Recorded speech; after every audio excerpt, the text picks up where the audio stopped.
From LA to New York, Tokyo, and Paris, the world is dealing with the coronavirus pandemic and the ripple effects of it. But for people like Alan, most of the time when a person is an alcoholic, they drink to survive. the virus is impacting several aspects of their lives. And so I was alcoholic waiting to take the first drink at 10 years old. In an online video, he shares his story. On the morning of June 13th, she got up and told me she had to go to the bathroom, and she died in my arms in the bathroom of the camper. I didn't know what to do. Alan, who is a recovering alcoholic, lost his wife after they both contracted COVID-19.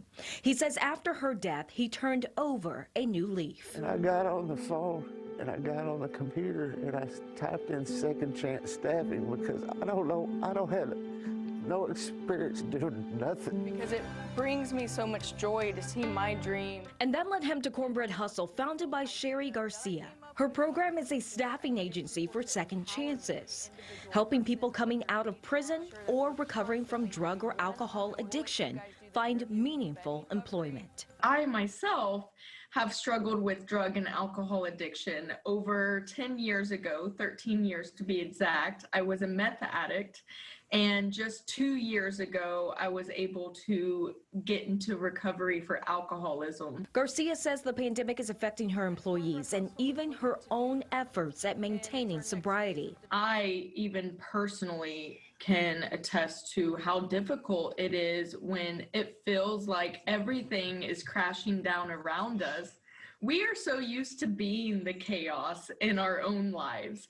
And when there's chaos all around us, then it starts to really become triggering. Dr. Nora Volkoff is the director of the National Institute on Drug Abuse, the United States federal government research institute focused on studying the causes, consequences, and solutions for drug addiction. The pandemic is affecting all of us, but I think it's particularly hard for people that are struggling with substance use disorders, because you actually have this strong urge to take a drug under conditions that are always actually a situation that is always very hard to deal with, but now it's much harder. In a study recently published by the NIDA, researchers found that people with substance use disorders, SUDS, are more likely than those without to develop COVID-19. They also discovered the same people are more susceptible to complications from the virus, specifically those with opioid use disorder,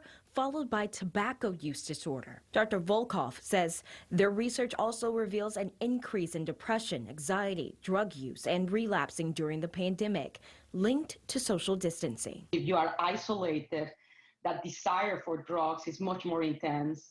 And actually, if you are at the stage of recovery where you're starting to integrate yourself back into roles in society and you've been able to control your drug taking, that stress of isolation, that stress from the uncertainties are going to be leading you to intensify the desires to go back to taking drugs. Dr. Volkoff says recovering addicts must find activities and moments that give them a sense of joy, not related to drugs, and good for their overall well-being. But it may be going out and going for a walk or for running or calling someone or Zooming someone. Activities that provide pleasure. I'm here to tell you what you can do. She says even helping others can promote a positive mental state and can help people maintain sobriety for the long haul. And work hard and be happy, and then go home and try to help somebody else. Felicia Bolden, NewsNation, Dallas, Texas. And if you or someone you know is struggling with drug or alcohol abuse, please know that there is help available. The NIDA offers a national helpline with 24-hour free and confidential referrals. There is information about mental and substance abuse disorders, as well as prevention, treatment, and recovery in English and also in Spanish. So please call 1-800-662-HELP or 800-487-4889.